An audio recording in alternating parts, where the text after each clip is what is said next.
शिव महापुराण की जय, शिव परिवार की जय हो।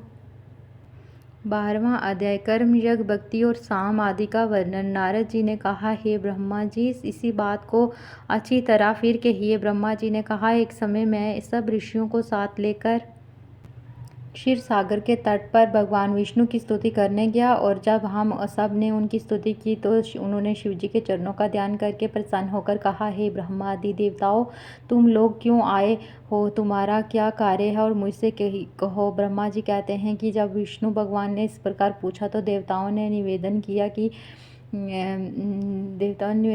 कि हे महाराज, दुखों को दूर करने वाली सेवा किसकी करनी चाहिए। तब भगवान बोले, हे ब्राह्मण, ये तो तुम पहले भी देख चुके हो और अब भी देखते हो कि फिर उसको क्या पूछते हो, किंतु कार्य में तत्पर तुम्हारे और देवताओं के लिए फिर कहता हूँ, सुनो। भगवान शंकर ही सब दुखों के दूर करता और परम देव सेवे हैं। मेरी और विशेष कर ब्रह्मा जी की भी यही सम्मति थी। सुख चाहने वालों को कभी भी शिव जी की पूजा नहीं छोड़नी चाहिए। देवादिदेव महेश्वर की लिंग पूजा को त्यागने से ही तो सातार के पुत्र भी अपने बांधवों की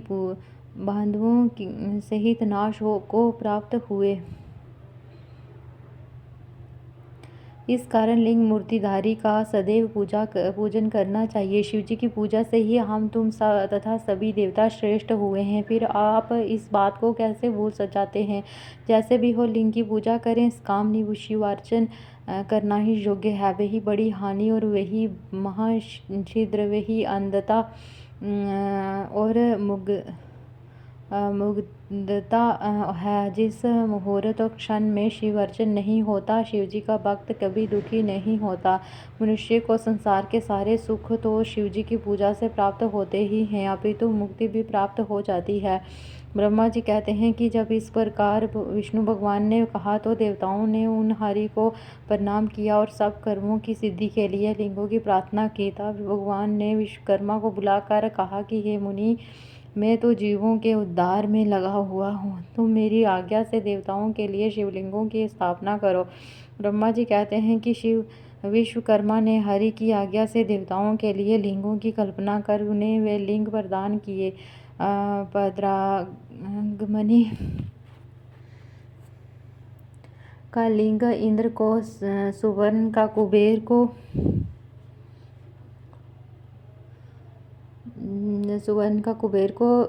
पीत मणि का धर्मराज को, श्याम वर्ण का वरुण को, इंद्र नील मणि का विष्णु को, और सुवर्ण में लिंग ब्रह्मा जी को, और चांदी का विश्व देवा और वसुओं को बना कर दिया। पीतल का अश्विनी कुमारों को, स्फटिक का लक्ष्मी को, तांबे का आदित्यों को, मोती का चंद्रमा को और वज्रलिंग ब्राह्मणों को दिया। फिर ब्राह्मण की स्त्रियों को मिट्टी का, नागों को चंदन का, मक्खन का देवी को, भस्म का योगी को, दधि का यज्ञों को और मिट्टी का छाया को। इसी प्रकार जब सबको लिंग की प्राप्ति हो गई तब विष्णु जी के वचनों को सुनकर मैं देवताओं सहित अपने लोक में आया और सब ऋषि और देवताओं में फलदायक उसकी पूजा विधि को बतलाया और कहा कि जब तक ज्ञान न हो जाए तब तक सभी लोग विधि पूर्वक इस प्रकार लिंगों की पूजा करें, क्योंकि उच्च पद पर चढ़ने के लिए प्रतिमा पूजन परम आवश्यक है।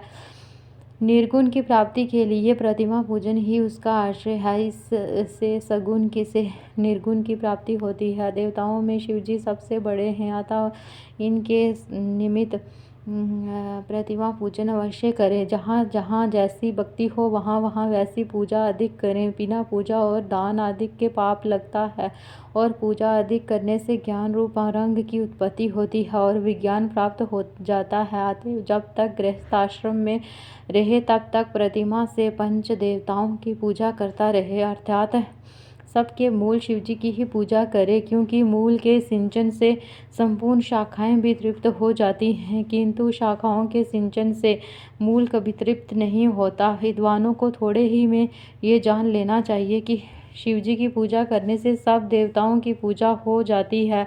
इसलिए सब काम और फलों की प्राप्ति के लिए लोक के कल्याणकारी और सब प्राणियों के हित में तत्पर शिवजी की पूजा करें। इति शिव महापुराण द्वितीय रुद्र संहिता का 12वां अध्याय समाप्त।